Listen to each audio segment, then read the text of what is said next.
Assalamualaikum warahmatullahi wabarakatuh. Semoga adik-adik selalu dalam lindungan Allah Subhanahu wa taala dan selalu diberikan kesehatan oleh Allah Subhanahu wa taala. Nah, pada pertemuan kita hari ini kita akan membahas materi lanjutan setengah putaran. Nah, sebelum kita membahas lanjutan setengah putaran, adik-adik perlu mengingat kembali tentang refleksi atau pencerminan. Definisi refleksi atau pencerminan ialah yang pertama itu MG pada titik A sama dengan A itu sendiri, di mana A itu bukan anggota dari G. Yang kedua, MGP itu sama dengan P aksen, yang bersifat G adalah sumbu ruas garis dari P aksen. Nah, jelas bahwa untuk setiap A itu anggota G yang dicerminkan terhadap garis G, maka A itu berimpit dengan petanya. Nah, titik yang demikian itu merupakan titik tetap atau invarian refleksi. Nah, setelah kita mengingat kembali tentang definisi dari refleksi, sekarang kita akan masuk dan membahas teorema yang pertama. Nah, andaikan SA suatu setengah putaran dan G sebuah garis, apabila A bukan merupakan anggota dari G, maka SA titik G itu sejajar dengan G. Nah, sekarang kita akan membuktikan teorema ini. Nah, misalkan P anggota dari G dan Q anggota dari G. Nah, karena P itu anggota dari G, maka A merupakan titik tengah dari ruas garis P aksen dengan P aksen sama dengan setengah putaran dari titik P.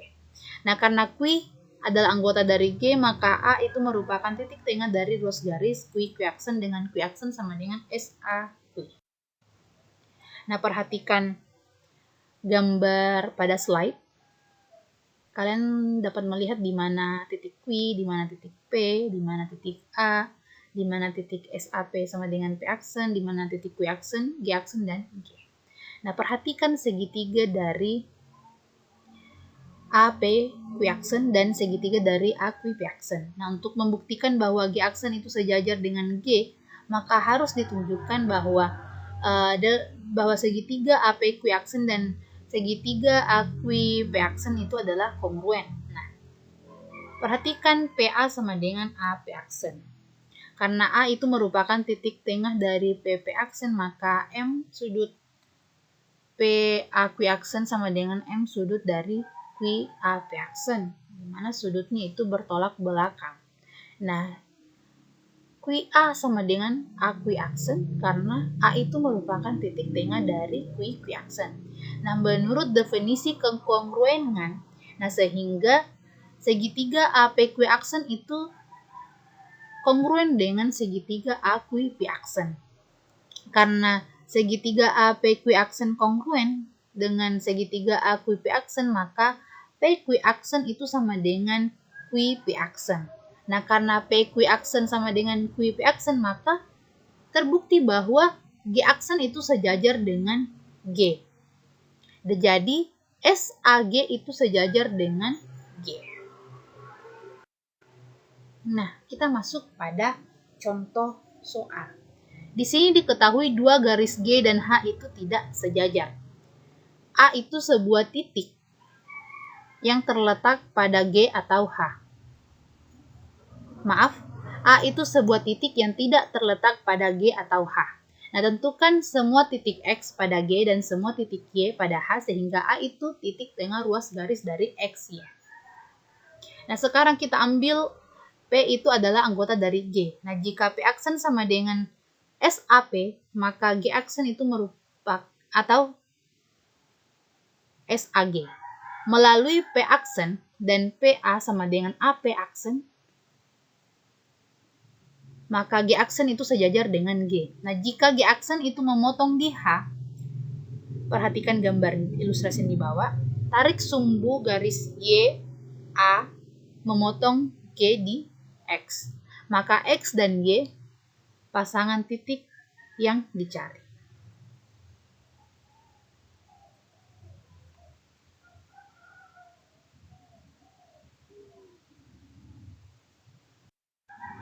Dari contoh di atas, buktikan bahwa X dan Y satu-satunya pasangan yang memenuhi persyaratan, dan jika tidak menggunakan G aksen sama dengan SAG, tapi H aksen sama dengan SAH, apakah akan memperoleh pasangan lain? Lalu jelaskan hal tersebut. Nah, sekarang diketahui garis G dan H itu tidak sejajar. Nah, dapat dilihat pada gambar di bawah bahwa G itu tidak sejajar dengan garis H. Nah, sekarang kita ambil A itu bukan merupakan anggota dari G, dan A itu bukan merupakan anggota dari H. Nah, ditanyakan, akan dibuktikan X dan Y itu satu-satunya pasangan yang memenuhi persyaratan. Nah, sekarang perhatikan kembali gambarnya. Nah, ambil G, kalian dapat melihat ya di mana garis G, di mana garis G aksen, H, di mana titik Y, X, dan titik A. Nah, sekarang kita ambil G itu sejajar dengan H.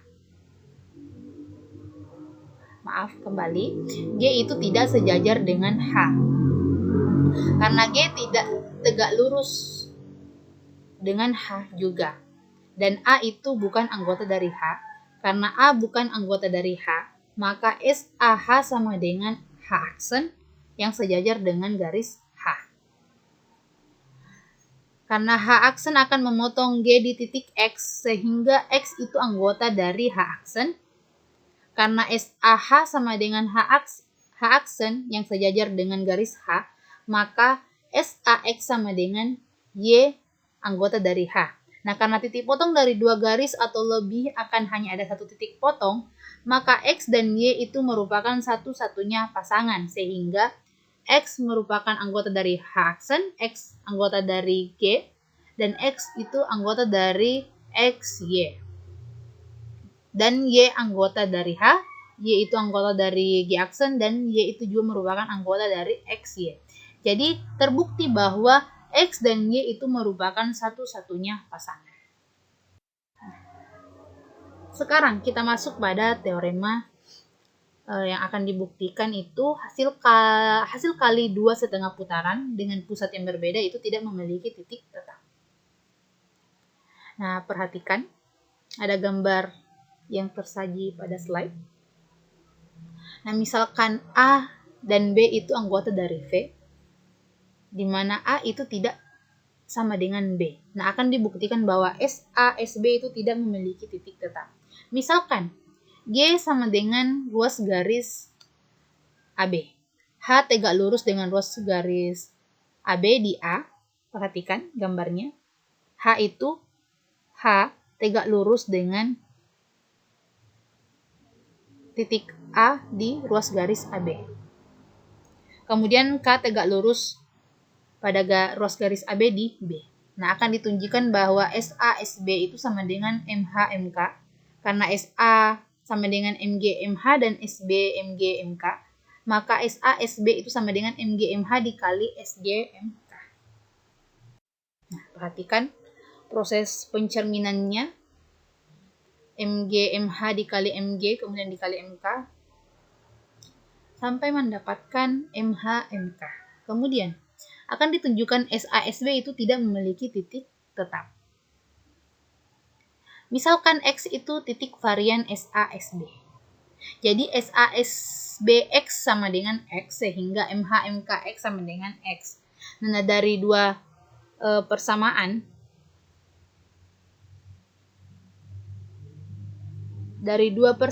ini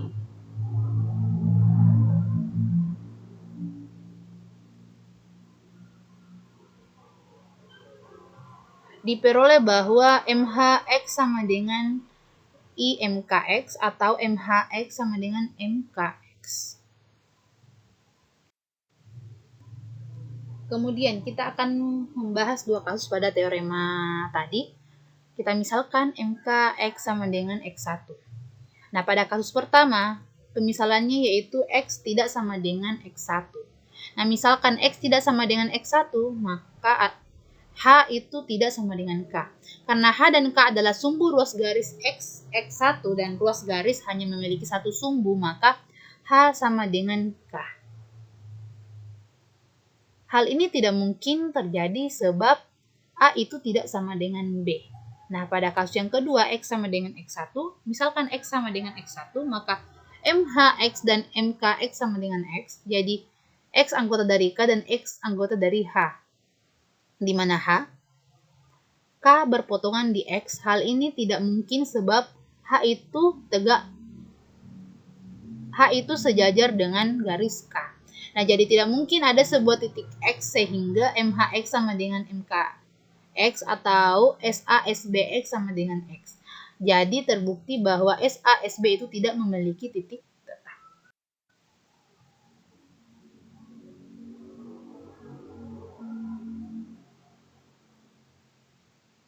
Kemudian kita masuk pada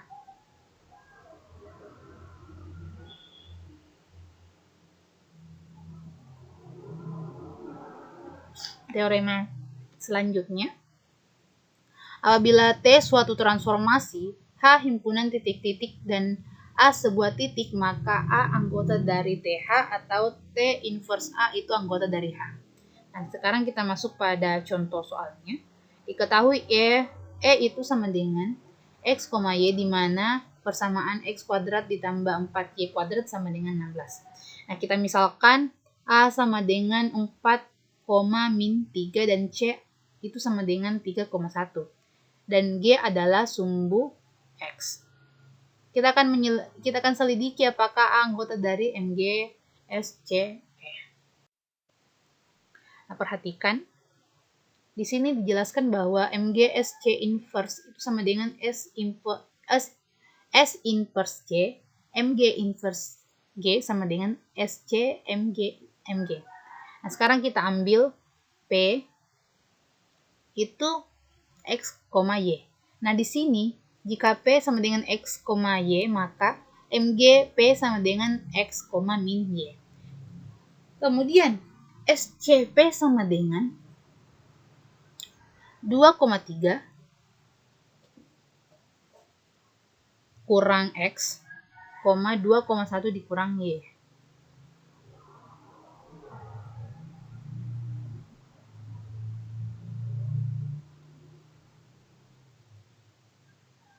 Sama dengan 6 dikurang X, 2 dikurang Y. Oh, kita kalikan 2 dikali 3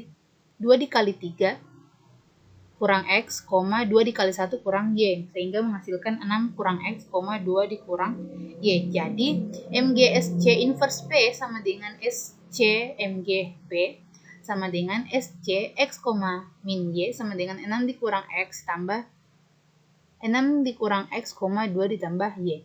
Nah, sehingga menghasilkan MGSC inverse A sama dengan MGSC inverse 4,3 sama dengan 6 dikurang 4, 2 dikurang 3. Menghasilkan 2,1.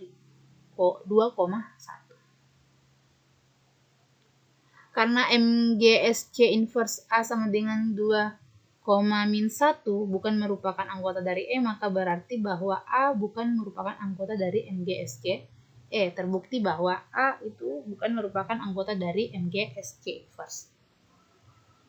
Di mana pada soal tadi kita akan menyelidiki apakah A itu merupakan anggota dari MGSC inverse. Nah, dari soal ini tidak terbukti bahwa A itu merupakan anggota dari SC inverse. Kemudian menurut teorema tadi bahwa A itu anggota dari TH atau T inverse A anggota dari H jika transformasi T adalah MGSC E dengan E itu X, Y untuk persamaan X kuadrat tambah 4Y kuadrat sama dengan 16, maka P anggota dari MGSCE atau MGSC inverse P anggota dari E. Berdasarkan perhitungan yang telah dilakukan sebelumnya, jika P sama dengan X, Y, maka MGSC inverse P sama dengan 6 dikurang X, 2 ditambah Y. Jadi, MGSC inverse P anggota dari E atau 6 dikurang X, 2 ditambah Y, anggota dari X, Y dengan persamaan X kuadrat ditambah 4Y kuadrat sama dengan 16. Jadi, haruslah 6 dikurang X kuadrat ditambah 4 dikali 2 ditambah Y kuadrat sama dengan 16. Kenapa menghasilkan 6 dikurang X kuadrat tambah 4 dikali 2 tambah Y kuadrat, kita substitusikan nilai X kurang 6 dikurang X, 2 ditambah Y ini ke dalam persamaan X kuadrat ditambah 4Y kuadrat. Nah, untuk nilai X kurang 6 dikurang X, kita masukkan ke dalam nilai X menjadi 6 dikurang X kuadrat ditambah. Untuk nilai 2 tambah Y kita masukkan ke dalam, atau kita substitusikan ke dalam Y, sehingga menjadi 4 dikali 2 ditambah Y kuadrat sama dengan 15. Nah, hal ini berarti bahwa P anggota dari MGSC E atau P X, Y anggota dari X kuadrat ditambah 4Y kuadrat dikurang 2X tambah 16Y ditambah 36 sama dengan 0. Sehingga diperoleh fakta bahwa X kuadrat tambah 4Y kuadrat sama dengan 12. X tambah 16Y ditambah 36 sama dengan 0. Adalah persamaan peta E oleh transformasi MGSC. Nah, itulah tadi materi yang dapat saya sampaikan. Lebih dan kurangnya menguapkan.